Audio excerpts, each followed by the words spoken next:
Ang brown rice na lulutuin ko, guys. Kailangan ibabad dyan. Luto ako ng healthy porridge. Brown rice porridge.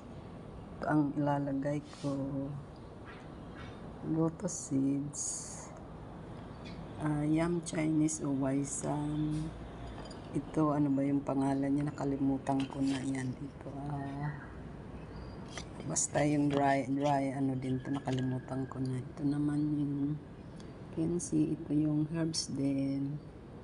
Ayan, ang lulutuin ko ngayong tanghali.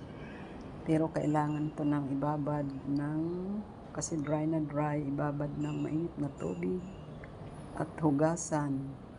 Ito din, dry din siya, yung Waisan, yung Yam Chinese yam, kailangan din ibabad siya.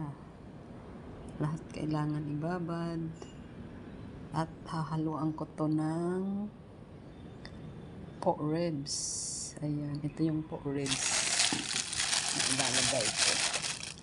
Ibabranch ko yan ng mainit na tubig bago ko iluto. Then brown rice ang lulutuin ko. Healthy porridge. Ayan. Ito ang lulutuin ko ngayong tanghali. Simple food. Ito yung lotus. Dried oyster.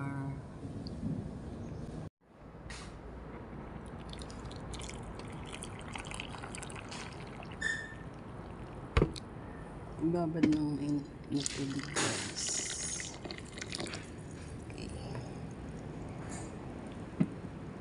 Guys, kailangan maibabad ng mahigit 1 oras bago malutuin para malambot siya at powdery. Masarap yan, mga herbs, Chinese herbs. Ito, ibabad din. Kailangan mainit na tubig ang gamitin para matanggal yung ano dyan.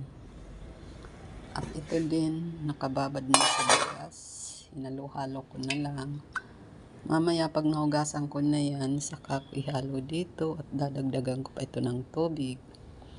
Pag maluto ito, ang brown rice is mag-1 oras.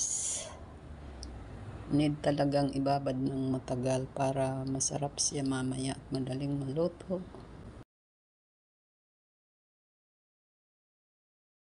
Browns natin ang pork.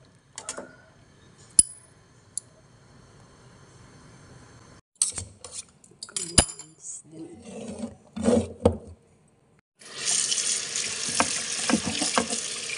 Higasan ng tubig.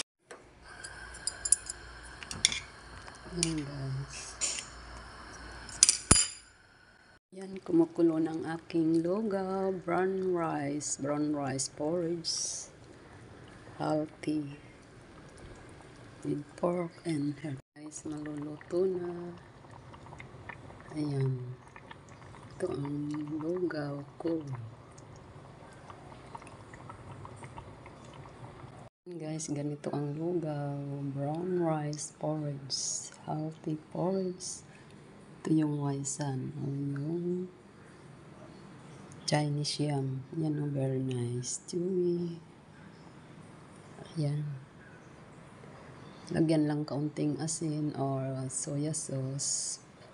Masarap yan, guys. Healthy. Healthy porridge.